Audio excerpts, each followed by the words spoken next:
following podcast is intended for an adult audience only. It contains strong language, strong opinions, and themes of a sexual nature. So if you are under 18, or indeed difficult to please, this isn't the podcast for you.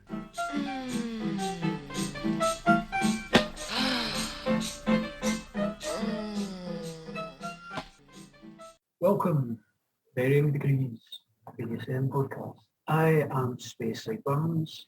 I am here with Cool Hand Ads and a special guest that Cool Hands prepared for us. Who have you got for us? Miss Clampy has been a friend of yours and mine for a number of years now, hasn't she, Burns?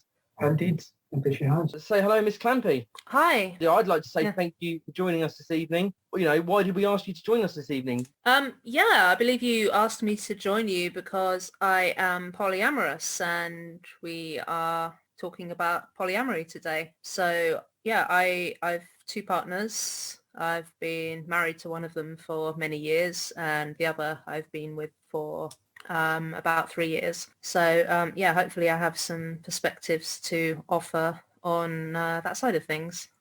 You know, I really think we'll have an interesting conversation later on about it, and I'm really looking forward to asking you some questions myself, because I've got things that I'm still learning about, and I think you've got a unique perspective through experience that can be quite valuable to me and hopefully to some people listening as well. But first, I just want to have a catch up with Burns. How have you been, mate? What have you been up to since we last spoke? Well, it's not actually been that long since it's been editing the bits for the relaunch and making plans for this episode. So that's kind of where I've been with that, you know. Been up to anything else naughty, mate?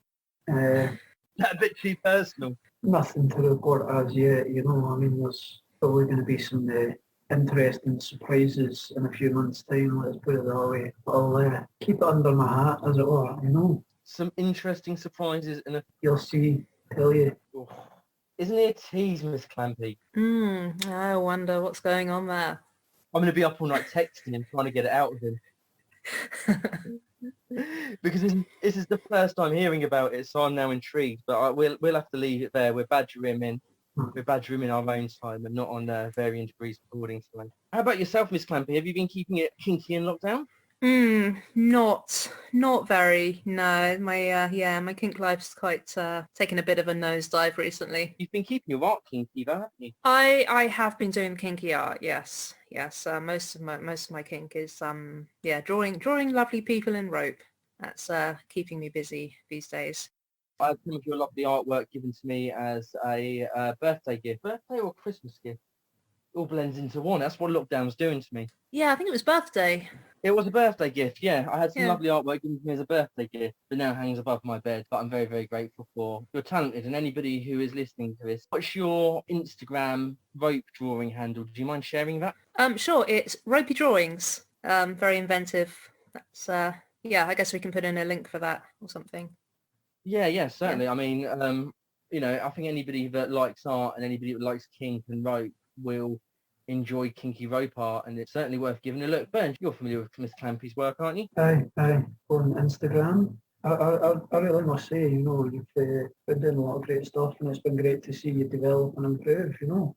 Your artistic journey has been really quite something to see, you know. I really love doing it, and it's certainly kept me busy in the last few months. Why don't you ask Burns to model for you? He hasn't modelled for you. I've never seen you draw him in rope. He likes to rope bottom. He's a good rope bottom. Oh, I would love to draw more people, yeah, especially more people in rope. So yes, feel free to, maybe we can set something up. Well, if you ask Eeyore nicely, she might time me up and take a couple of photos of me, and then if she's happy for you to use them as a reference for some artwork, I don't see a problem with that. Yeah, I'd love to do that. And it would make a nice change for me offering to get naked for you. Yes. It's been a long time. I mean, I'm looking forward to getting back to how things were over a year ago now, where we could all gather together and maybe do some light play, you know, get the body paint out, you know, do some drawing, some painting, feed the birthday girl cake, you know. So I'm looking forward to getting back to those times where we can be a bit more social and a bit more active and enjoy the things that we were beforehand. If I'm hanging upside down, it might need to be a quick sketch, you know, because suspensions, you know, while they are great fun, you can't always stay in them for very, very long.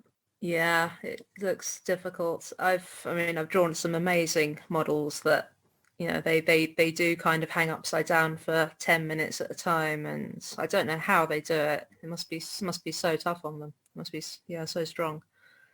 But yeah, I appreciate that. Oh, I was going to say, Miss Clampy, are most of the life models that you draw, the rope life models, are they done from people posing for you, or are they done from like photographic stills? They're from online kind of Zoom live drawing sessions. So they're organized sessions as you'd have in real life, but got a camera there instead. With rope? With rope, yeah. Oh, Yeah. oh, I mean, there's all kinds of online live drawings, and there are shibari ones too, every so often.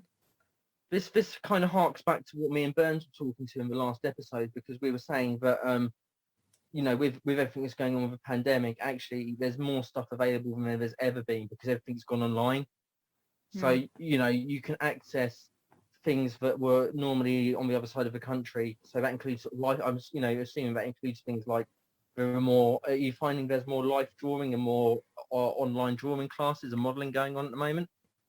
So much more, and not just the other side of the country, the other side of the world. I mean, I can get up at 8 a.m. and be drawing people in Australia, and there's people kind of having their evening wine and I'm drinking my morning coffee, and we're all drawing the same person. It is really good, and I do hope to some extent that continues after things go back to normal as well. Do you know what I'm taking away from that though, Miss Clampy? That you're getting up at 8 a.m. to draw naked Australians tied up in rope. I mean, who wouldn't? What's your take on that, Burns? Well, I can't argue. I think it's a worthwhile endeavour. It would be churlish to argue, would it not? It would indeed. So should we move on to why we've invited you here this evening, Miss Clampy, and what we think you can offer a real bit of insight into, and we'd like you to share your experiences as much as you're willing to on, and that's the conversation of polyamory. Oh, yeah. Before we start, Burns, do you mind sharing whether or not you approach this from a monogamous point of view, or are you poly, or have you experimented? What your personal... I am monogamous, and I think there's kind of when we were setting this up, I think we were saying that there's kind of an unfair deal that poly people get in some ways, that quite a few people kind of try to paint it as like an us versus them scenario, and I don't think that's the case, and I think that's unfair to both monogamous and polyamorous people. No, I think that is something that people do bring up from time to time. It is certainly something that I've heard, not regularly, but it rears its head in conversation every once in a while, definitely. I just think it's unfortunate. I think it kind of shortchanges people, because it, Yeah, I see what you're getting at. Sets people against each other when otherwise they would be friends, Yeah, I don't think... No, neither of my partners would be not enough on their own. And I think that's quite an important thing in poly relationships. In any relationship, I feel like it's quite healthy to be happy with any number of partners, even if that's none. Want this, who want to have sort of more partners, and apparently that sort of equals more sex, which isn't necessarily true. But yeah. Well, I've had vanilla friends question me because I'm into committed relationships, and I'm very happy, and and we can talk about that a little bit more maybe later on. But I've had vanilla friends, female friends, say to me, "But I'm not happy. Why if you're happy with her, why do you have another partner?" And it's like, well, it's not about that. For me personally, I think I used to joke that it was unfair that one person should have to put up with me.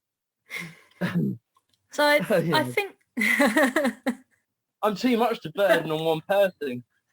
I think they're both very lucky ladies. You're all very lucky to have each other. I think that one or both of them might agree that actually, sort of having to put up with me all the time. A problem shared is a problem halved.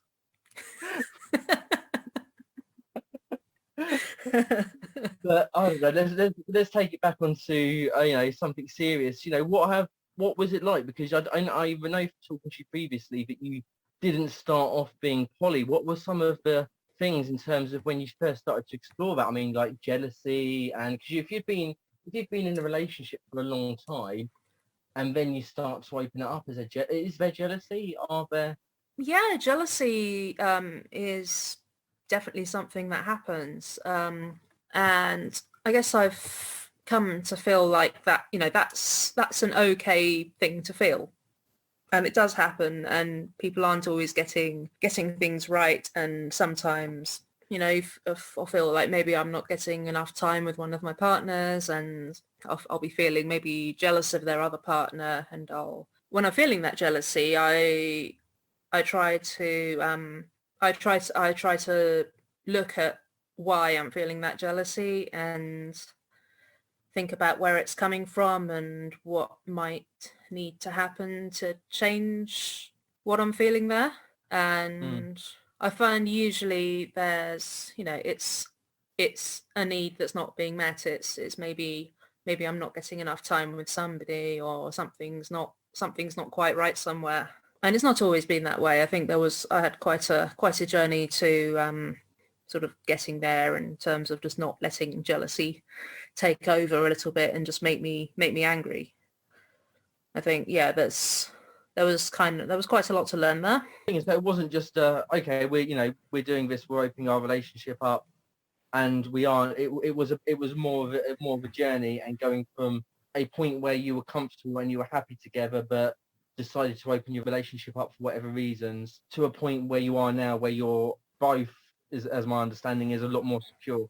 Yeah, I think there was a lot to kind of untangle there, because when you've been in a relationship for that long and it's been essentially monogamous, I should maybe add that we were sexually open for quite a while before we became we went on the poly journey.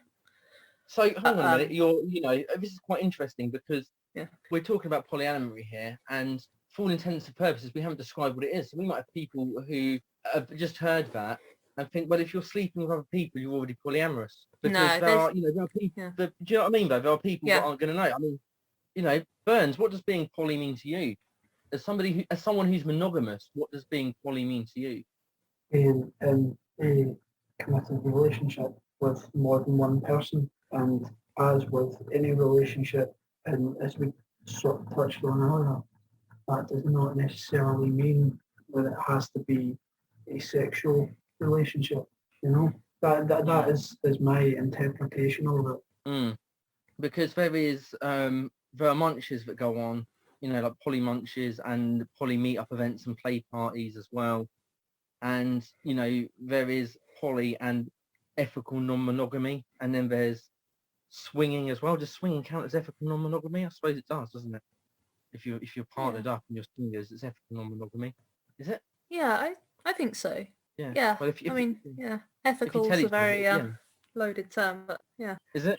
But that's what it's called, right? That's what you get. Yeah. You get like ethical non-monogamy groups, don't you? Don't you? Yeah. You get like ethical non-monogamy chat. Yeah. The alternative term would be consensual non-monogamy, which puts the emphasis on everybody being informed and in the loop about it being non-monogamy. Yeah. Ethical, I don't know. Yeah, implies a lot more, perhaps. There might still be, you can be consensual, but not that you can be unethical in other ways.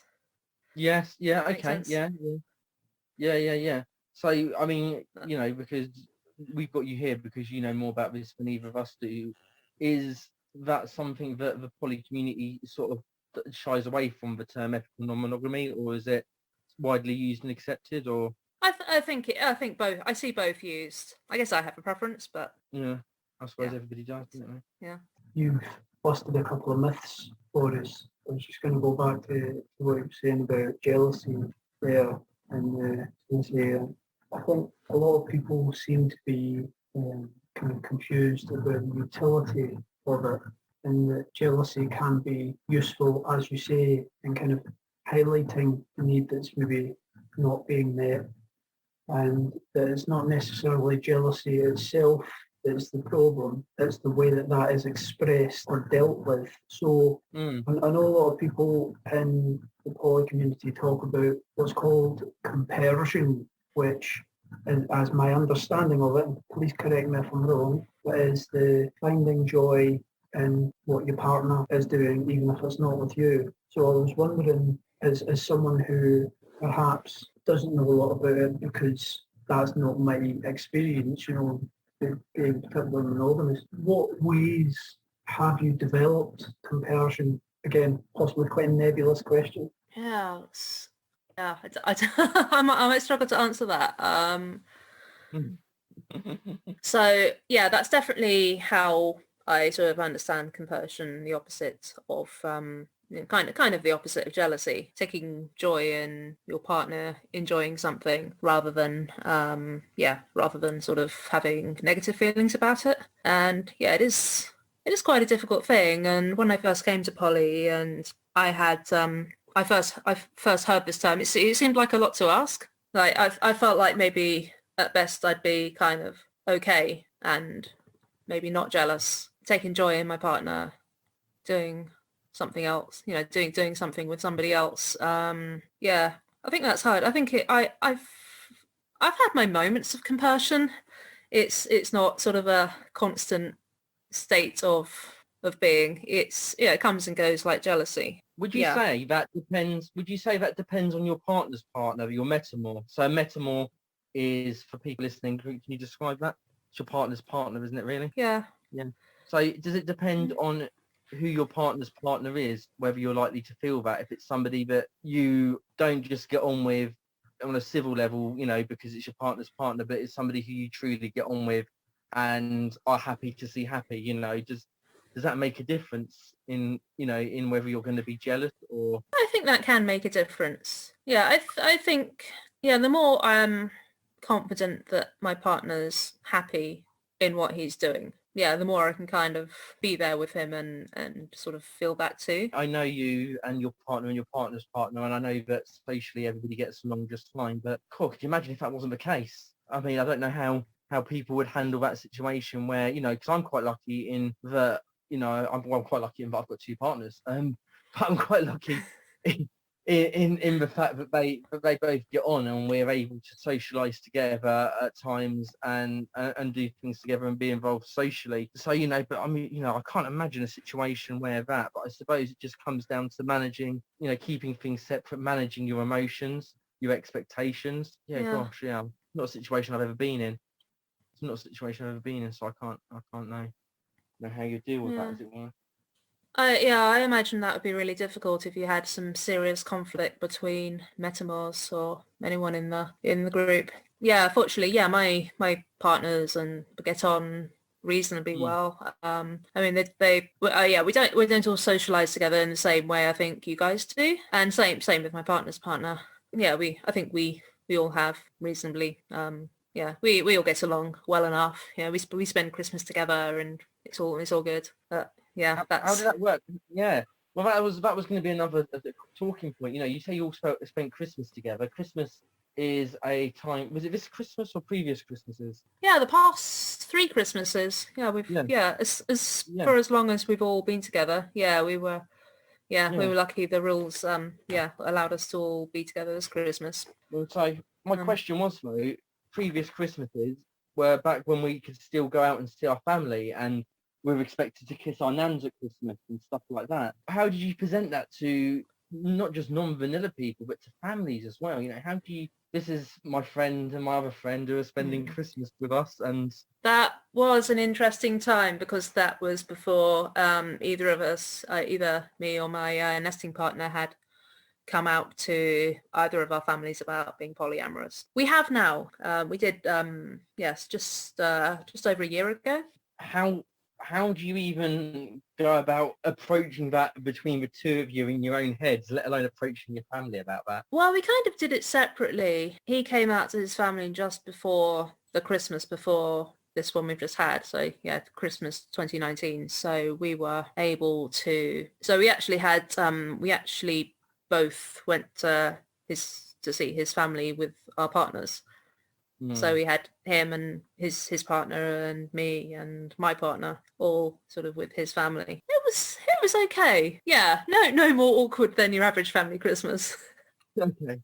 Yeah, it was fine. I think that there was no, no one was super weird about it. But yeah, then that kind of prompted me to make the leap myself and come out to my own family. Okay. Was, Easy task to do.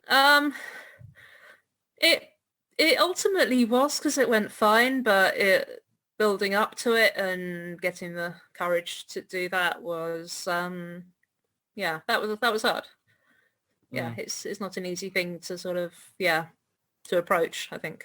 You used the term nesting partner a little while ago. It's a term that but myself and Burns, will know, because you don't have to be poly to know that term. If you've been in the kink community and have sort of poly friends, you probably would have heard. But for like people listening, that's kind of the partner you live with, nesting partner. That brings to mind sort of like some of the terms and vocabulary that are used sort of in the poly community. I think we should probably explore some, because there's going to I think we've probably used a handful about even explaining them, and then we can have people that are listening who might not be familiar with all of these terms. So nesting partner, what else have we said? We explained metamor as we did it. Primary partner is another one, isn't it? But I don't like primary partner. No, me neither.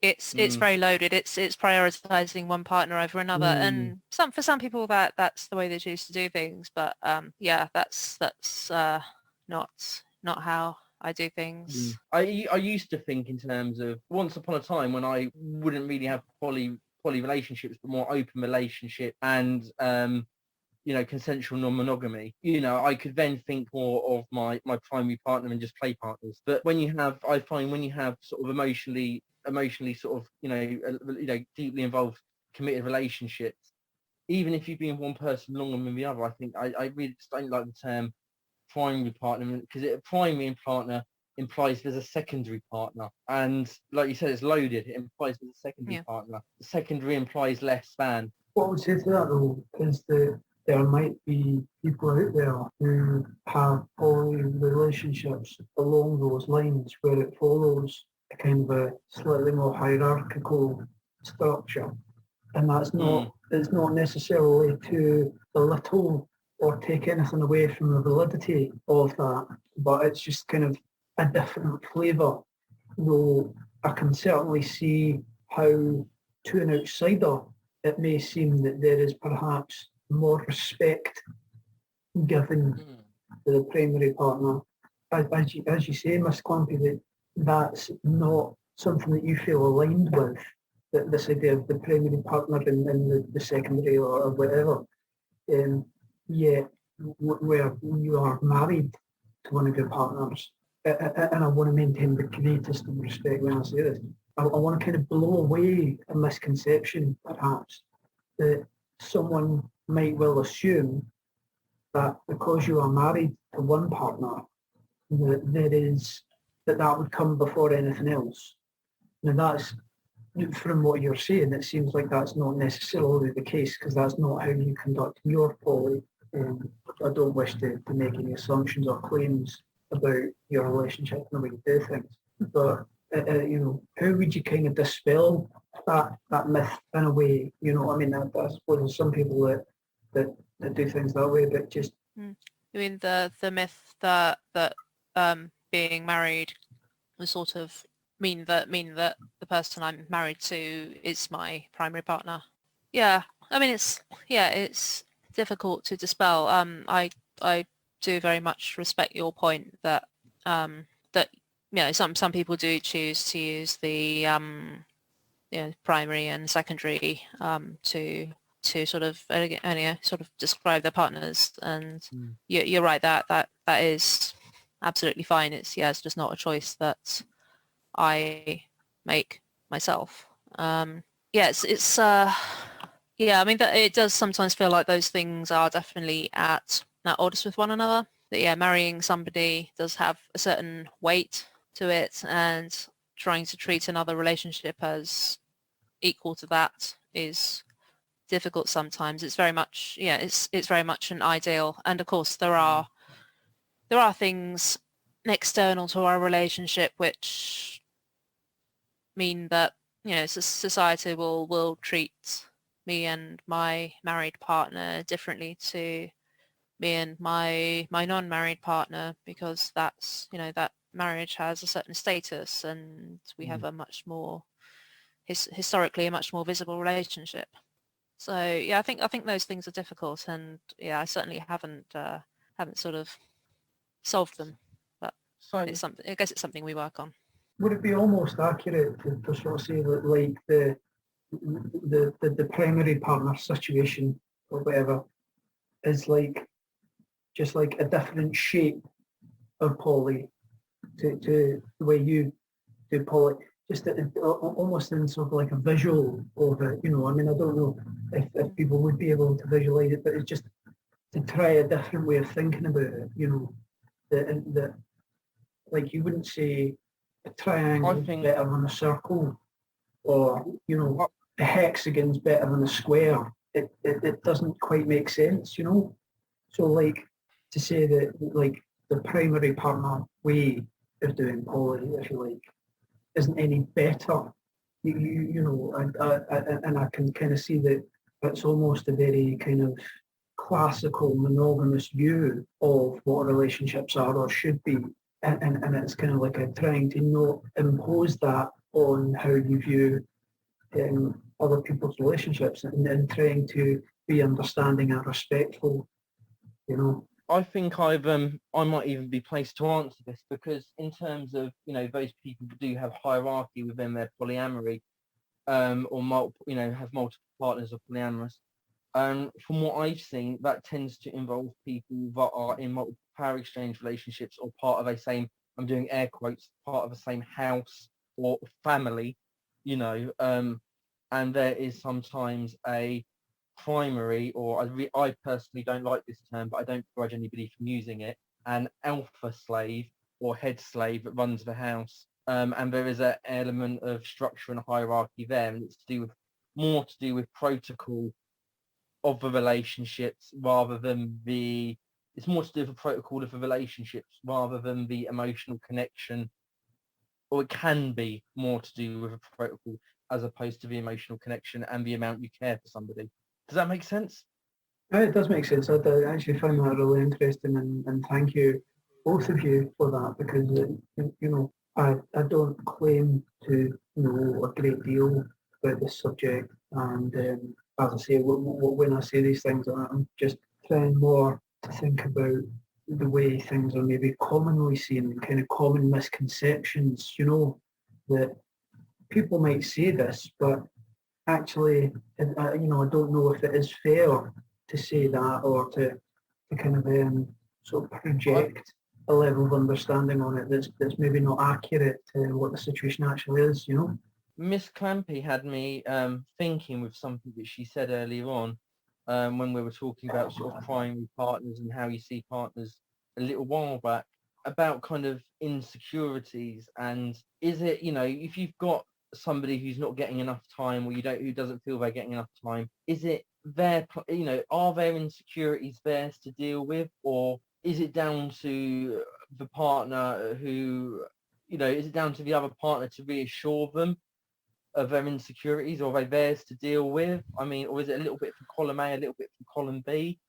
I mean, I know how I've handled / muddled through things so far, and admittedly I've made mistakes, and I've hopefully learned from them, and I will continue to make a few more and hopefully learn from them. But in your opinion, is it your job to reassure people, or is it their job to self-soothe and suck it up? I think there's a little bit of both. I think if somebody's unhappy in their relationship with me, it's not entirely on them to suck it up. I would like it if they would come to me and let me know that was how they were feeling, and together we'd see if there's anything we can do about it. And It's communication. yeah, that does happen, and the chances are that we can do something about it. I can give them more time or reassurances or something else that they need. But yeah, it may also be that I can't help, and yeah, I guess that you can't always help. So yeah, it's definitely a little bit of both. I've got a really interesting thought I was having prior to this when we went into this, because this is varying degrees a BDSM podcast, and we talk about kinks and we talk about alternative relationship dynamics like power exchange and stuff like that. And we met through the local kink community a few years back. But do you see, I know you have other interests, play wise, and things you like to enjoy with friends and partners. But do you see being polyamorous as being a kink, as being part of your sexual identity, as or not even yours? Do you generally see polyamory as being part of sexual identity? Do you see it being a kink? It's something that you tend to come across on kink sites, polyamorous people. But is it a kink, or are polyamorous people just more likely to be kinky? I don't see it as a kink. I think there's often a lot of overlap between the poly world and the kinky world. But it's not BDSM either, is it? No, it doesn't have to be about sex at all. I mean, just like kink doesn't have to be about sex. You can be asexual and in a poly relationship. Yeah, it's more about the intimacy of the connection. So you'd say it's kind of tied to your, I don't want to say sexuality, tied to your sexual identity or your emotional identity, or just a preferred relationship set up? Yeah. You don't have to answer this from a personal. For me, you don't have to be like a, for me it is, or it can be kind of I view it as, and be a bit more general. Yeah, there are definitely people who see it as an identity, not necessarily as a sexual identity, but on a par with having a sexual identity. So yeah, sort of as a relationship identity, I guess, or relationship style. But I think it's quite a spectrum. I think for some people it's more of a choice. For me personally, I think it's a strong choice. I think of it maybe a bit like sort of being vegetarian, as in it's a choice that I've made, and I feel like this is right for me and I'm sticking to it. But I don't know. I don't feel like it's I don't feel like it's widened to me. But you don't want a bacon sandwich? I always want a bacon sandwich. We'll share a bacon sandwich together soon, I'm sure. Or some Jaffa cake.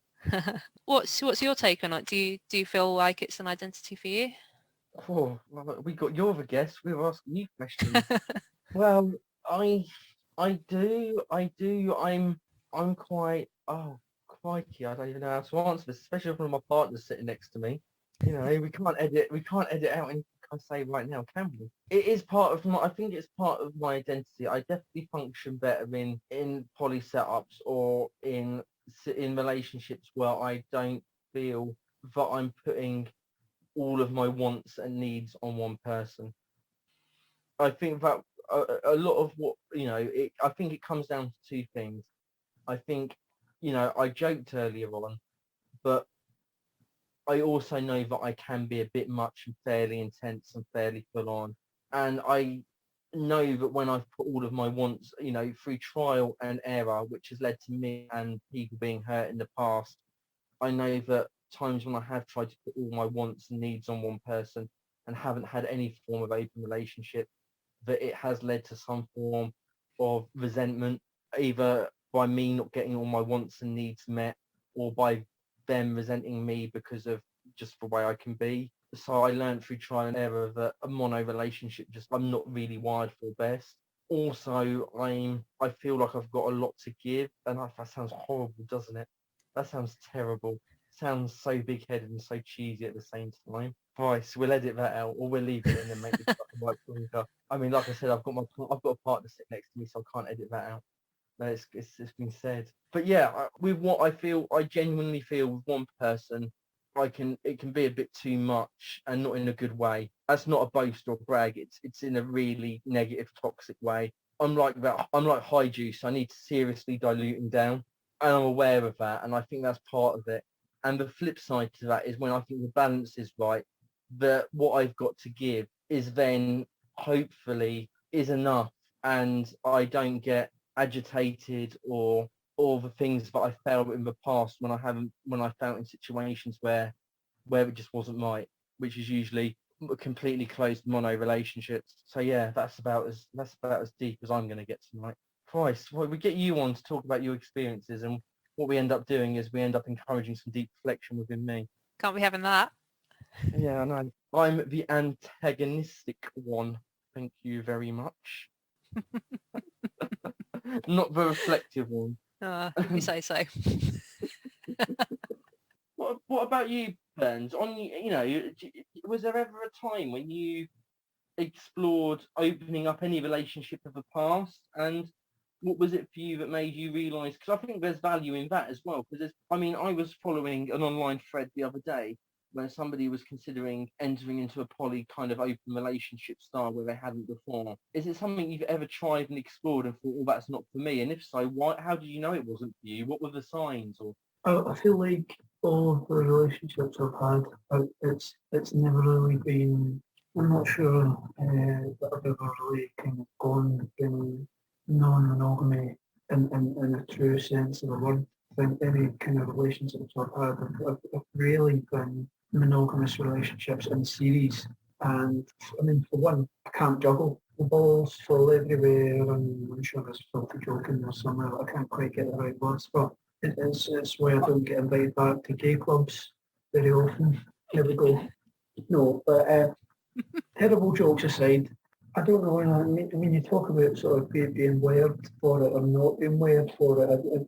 I think sort of like monogamy is just kind of who I am. If you know what I mean, like I was talking to CK about this a while ago, and for those of you that know him, well, you know him, and for those of you that don't, CK is a well-known name on the scene. And I was having a chat to him about all this stuff and all that because I didn't know a lot about it. And obviously I still don't. And I was talking to him and he can correct me on this if I've got him wrong. But from what I remember, he was saying he at the time identified as solo poly, if that makes sense. You know, he wasn't at the time in any one committed relationship, as I recall, right? And that might just be my memory being crap anyway. But he was saying that monogamous and polyamorous, it's not something you kind of switch between. I feel I should qualify that. As you said earlier, Mrs. Clanby, you went from a monogamous relationship and it became a polyamorous relationship, right? But that was over a significant length of time. And it wasn't like you went in and were like, wait, I'm monogamous. Oh no, wait, now I'm poly. Oh no, wait, now I want to be monogamous. You weren't sort of choosing when to be one and when to be the other. And as you said, there was a lot of communication that went on there with all parties involved. And I think it was kind of a communication thing that was being discussed. And it was like, right, be very clear about what you want from a relationship and what you are prepared to give and receive from the relationship. Otherwise, it's not really fair on the other person, you know. Like if you are completely monogamous through and through, and you go into a relationship with someone who's polyamorous through and through, and they tell you that going into the relationship, and you're just expecting them to be monogamous, it's not going to work. I was going to say, I think I take the same stance with my approach to having more than one relationship at a time as I do to like everything in life, including like every arrangement or any agreement in life, including any sort of like sales or business anything. Is don't overpromise because you'll underdeliver. But yeah, you know, definitely with relationships, just don't overpromise. Least of all at the beginning. That's the worst time to do it. We all make mistakes. We all say things that we think we might be able to deliver on from time to time in relationships, but in reality we can't. And that's sometimes a genuine mistake, but don't deliver it deliberately overstate what you're able to provide for somebody, you know, because that's a surefire way of sort of going down roads with people where you're then trying to juggle stuff. You're then trying to meet people's needs where you've already overstated what you can do, you know. I don't know if that makes any sense. Does that sound like madness to you, Miss Clampy? That sounds very reasonable. Yeah, it's important to be open about these things early on in the relationship and talk about what kind of what kind of relationship you both want. Having switched from one to the other, and yeah, I guess also sort of found my preference in polyamory. Yeah, it's not easy. Yeah, poly's not an easy thing to get on board with, and yeah, I think getting involved with someone who identifies as monogamous when you're someone who's who wants to be polyamorous and wants to stay that way, I think, can often be difficult. I think this is the balance that I sometimes find hard to strike, being somebody who has two partners who are both either monogamous or for the most part monogamous. That is, that balance is something that I struggle with. Did you ever have to deal with sort of going into a situation whereby you've opened up a relationship and you didn't realise it would lead to maybe, because you say, be frank about what you want from the start, but that just makes me think, well, we often go into things in life, but if that thing lasts, anything, it could be work, a relationship, but if that thing that we start and we think this is what we want from it, if you're in that situation, be it a relationship, work or whatever, 3 years, 4 years down the line, what you want from it might become very different. And the same can be said for relationships, mono or poly, the same can be said for relationships. You might go in going, I just, I'm looking for a partner to fill this void in my life, or what I perceive to be this void in my life. And, it could be that a year or so down the line, you're in a very different place than you thought you might be. And you've got to reevaluate things. And it's not just you who has to reevaluate things. It's your other partner who has to reevaluate things, because they may have, I can see you nodding, they may have been willing to be with you in a poly situation under certain circumstances, but now a year, 2 years, 3 years, 5 years down the line, your secondary, I'm doing the air quotes, only people watching the recording can see this, your secondary partner, the situation there has changed, so I suppose there is know what you want going in, but who knows what, but who the hell now knows what they're going to want in 3 years' time or a year's time, or, or with the way the world is changing in 6 months' time. Yeah, you're right. It can change. People can change what they want, and that's fine. Yeah, I say that as someone who never knows what they want, and I certainly didn't go into either of my relationships knowing what I want. But if you do know what you want, if you do know what you want, be prepared to want something completely different a year or two down the line. Exactly. So the best way to be prepared is by not being prepared in the slightest and just going with the flow. I think as well, though, something that people forget, be it in a mono or a poly relationship, is that relationships are hard, and there is work that needs to be done. There are sacrifices that need to be made, and there are things that can kind of make you feel giddy, whether it's you've just discovered that Rimming. you're into rope, or rimming, whatever your kink is, and you kind of want to dive into it, or if it's kind of new relationship energy or whatever. And I know there's kind of a lot of them. You could probably do a whole podcast just on that. What, new relationship energy? I mean, it's a big topic. A lot of people kind of discuss it, but I think there can be these risks of kind of trying to rush into all these things and wanting to do everything. There's so much new relationship energy on FetLife, you could power the national grid. But I think that kind of can occasionally do people at the surface, because I think some people, and you've probably seen it yourself, or people, and I think unfairly so, viewing poly is just people seeing that as a springboard to that. Right, that's a way of getting that. If I say I'm poly, great, I now have access to whoever, which I think doesn't truly reflect what polyamory actually is.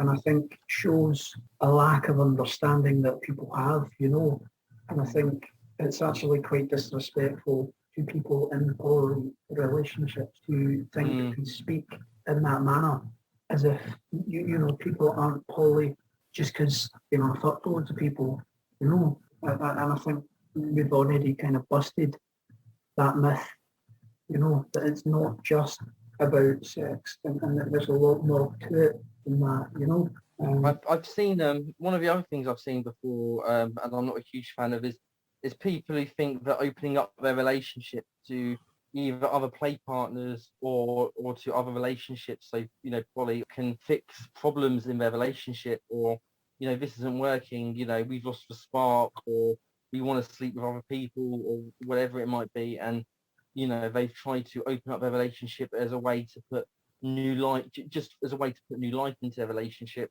or to fix something that is potentially broken. And I think my personal opinion and experience, that if something is broken, then something like that is not a way to fix it. I think that, we're the spark's gone, or we're going through a rough time, should we open our relationship up?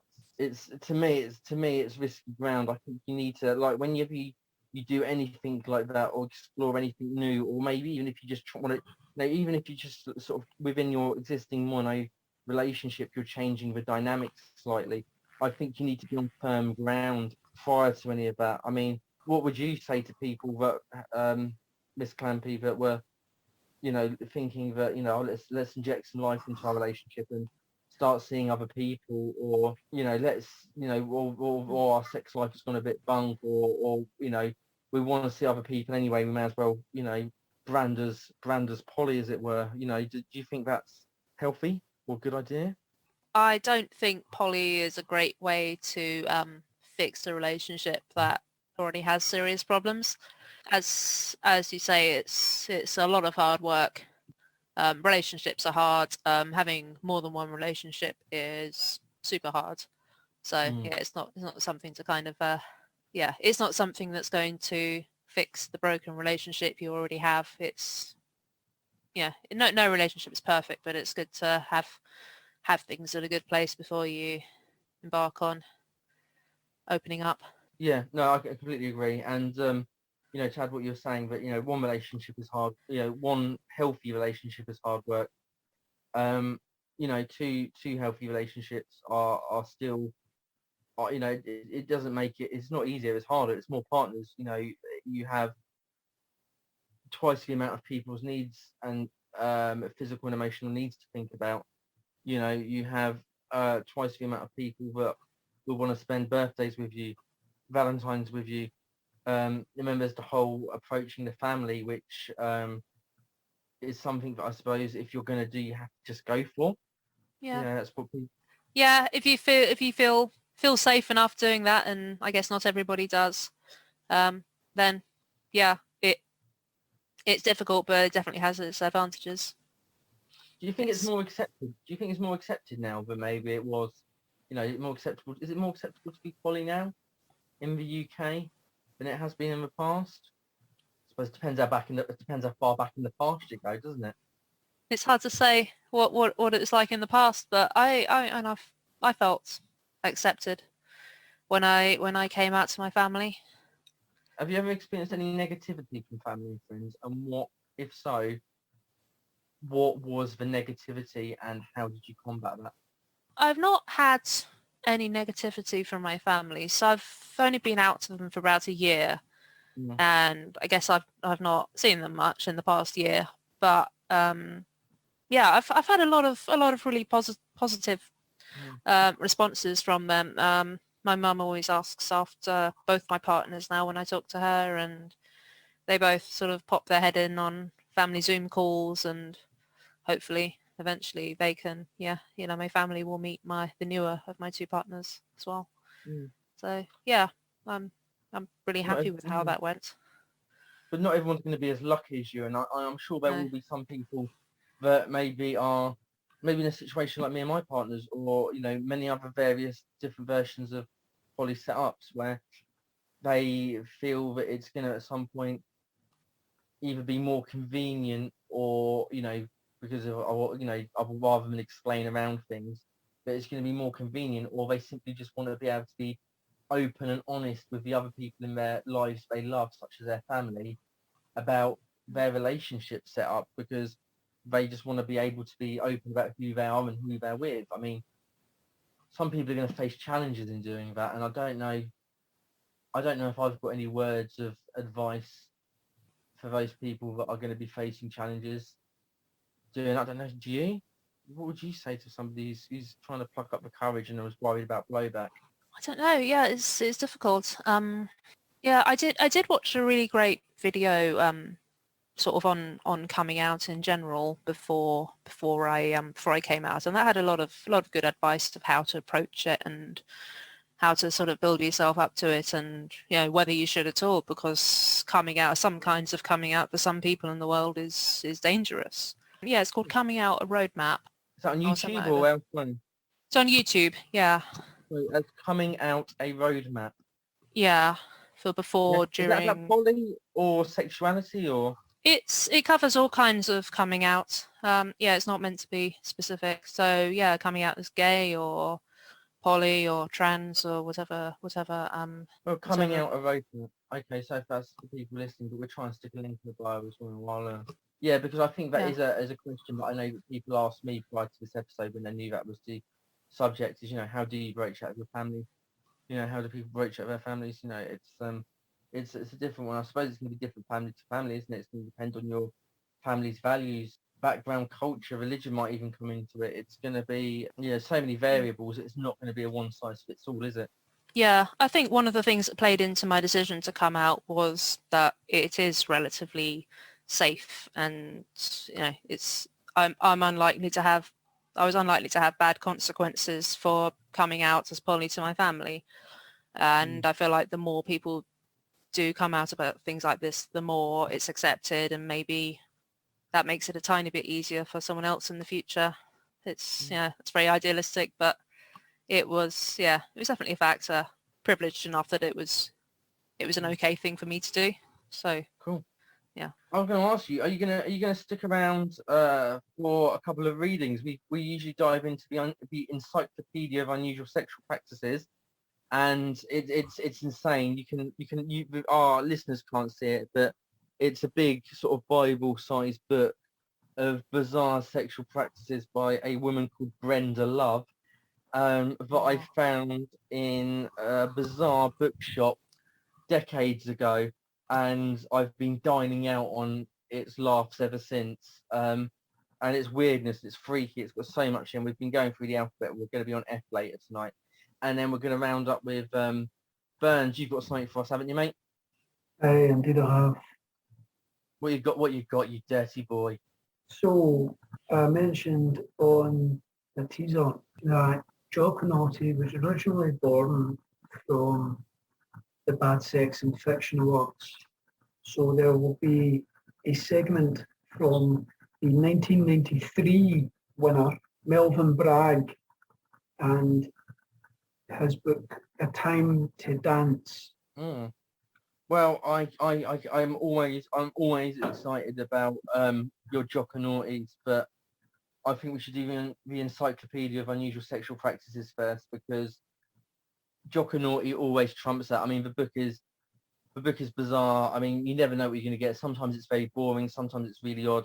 Sometimes it's a little bit disgusting. But we're going to the next letter, which is F today, and then I think we're going to have to peak on your Jock-o-naughty, mate, because that's always the showstopper. That's always the fireworks at the end. That's always the happy ending. That is the big finale. That is the money shot that we need to end on. So, what do you reckon? Shall I go in? Go for it. This is the Encyclopedia of Unusual Sexual Practices. It is written by Brenda Love. I'm willing to bet that is a pen name. And we're on F today. So we'll be looking at, it's quite big. We won't be going through the whole of F. But we'll be looking at a few random ones. So I'll just open a few random pages in F and see what we have. And what better place to start than felching? The look on your face. Always a great place to start. The wonderful hello. Miss Clampy, I can't wait to say hello to you after lockdown ends. Don't worry, Burns, you won't be left out. I can't wait to say hello to you either. But felching or feller, to suck or fel, animal hide. Oh, so it comes from animal hide. Refers either to stuffing animals into the vagina or anus, or the partner sucking semen out of the orifice. Yeah, then it references zoophilia. Yeah. So felching is not only the act of sucking semen out of your partner's anus, it also covers putting your hamster there as well. And you thought this wasn't going to be educational, Miss Clampy. Flatulence. That's far. Or more precisely though, Burns, flatulophilia. So people getting turned on by farting. Arousal from flatulence.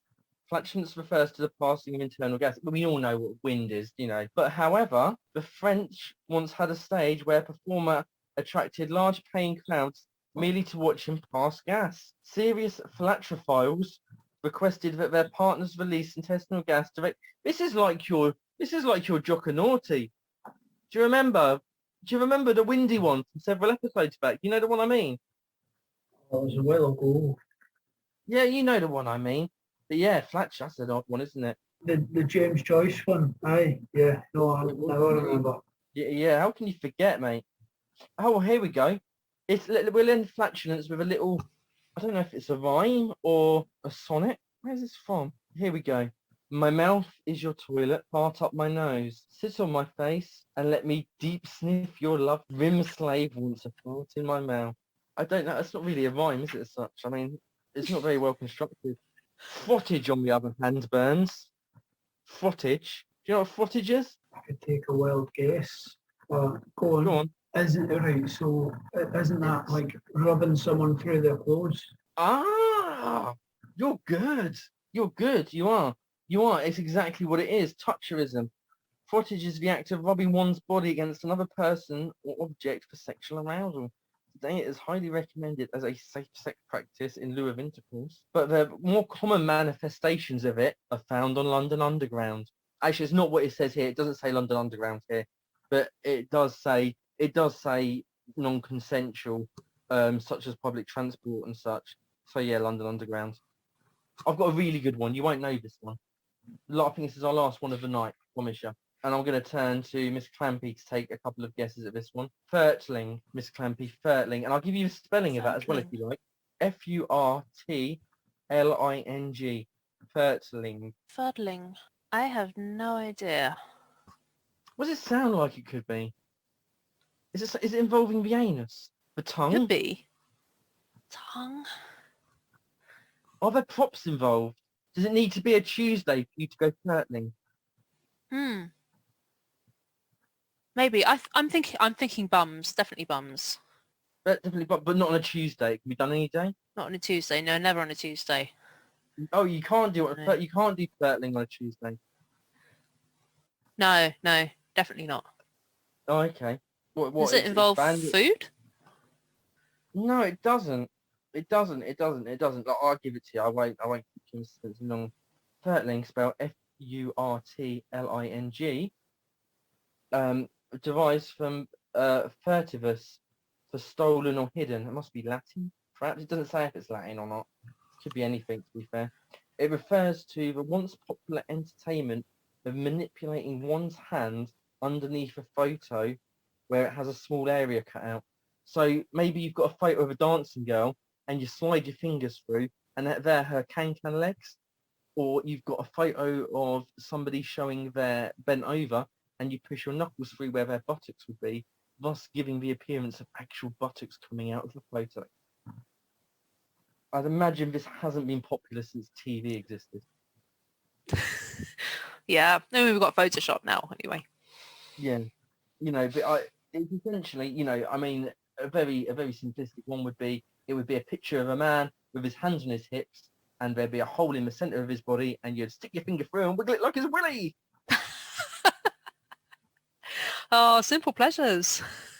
Yeah, well, simple pleasures, furtling. What I would like you to do for me, Miss Clampy, here's an artistic challenge. Make a set of 6 flirtling cards for people to put their knuckles against to show buttocks or boobs, or their fingers through to represent legs.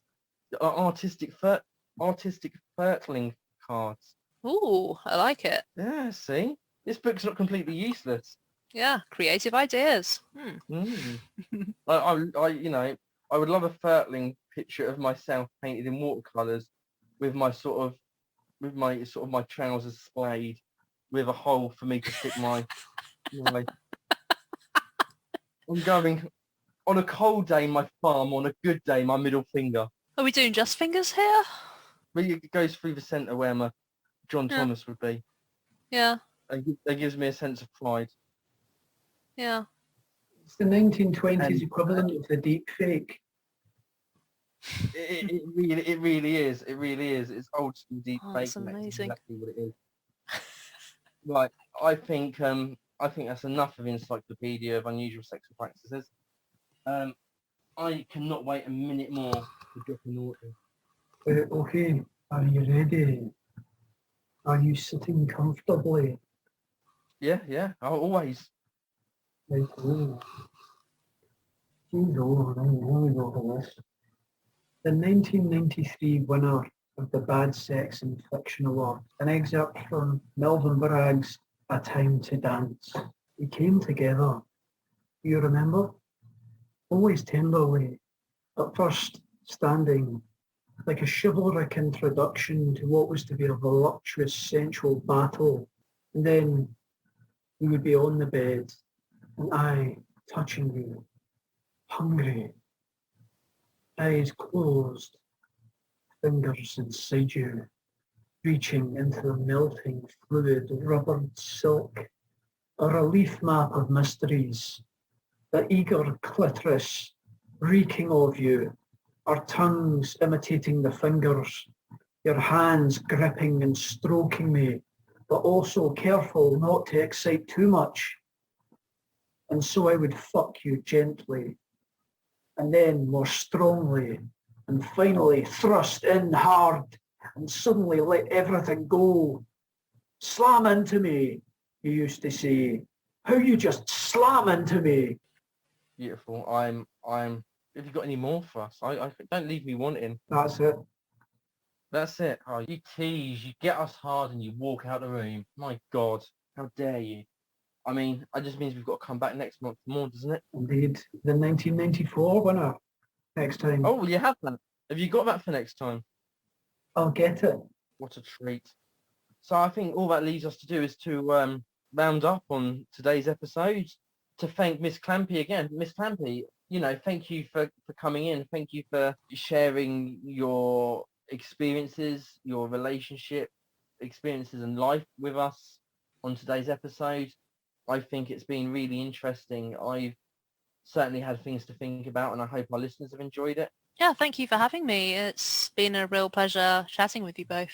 I just want to once again, because I really love your work, and I think it needs to be exposed as much as myself on a hot summer's day. I really think that, ropey drawings on Instagram needs another mention. And actually, is it the same on Etsy? It is actually, yeah. There's a link on my Instagram to my Etsy. Yeah. Oh, awesome. Yeah. So, I really think that people with an interest in rope bondage, it's often watercolors as well, your work for your rope stuff. Yeah, inks and watercolors. Yeah. It's not, this is tasteful, good quality art. It's not vulgar pornography.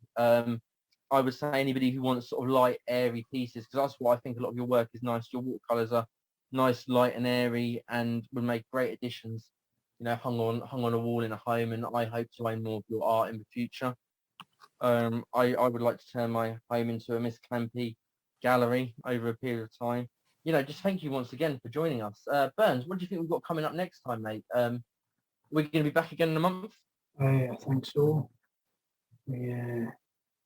We'll discuss who we're getting on next time. Is that you? That's not you. That's not you backing out of the challenges. It's your turn to find a guest now. There's no. Oh no, no back. We've found a couple. Yeah. Just okay. Who we get on, and as per our return episode, we aim to bring somebody new to discuss a different topic every episode going forwards, don't we, mate? Absolutely. Your final thoughts on today's topic, either of you? Your Jerry Springer moment?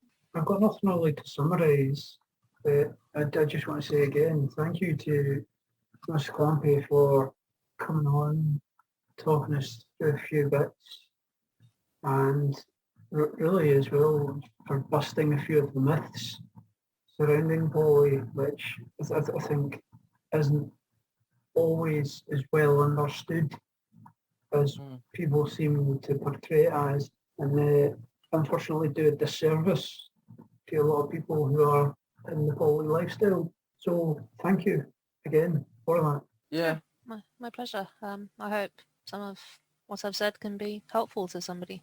No, I'm sure it will be. I mean, you know, it's all interesting stuff, and I'd like to thank you, and I'd like to say thank all of our listeners for, you know, sticking with us through our inconsistency where we've been away because of COVID and life has got in the way, and, you know, for anyone who's sort of come back after our hiatus and given us another go, you know, thank you for devoting the last 30, 35, 40, 45, 50. You see what I'm doing there, Burns? I'm preempting the amount you're going to edit it. Minutes to us. You're clever. Thank you very much. Hey. Goodbye. 16 varying degrees.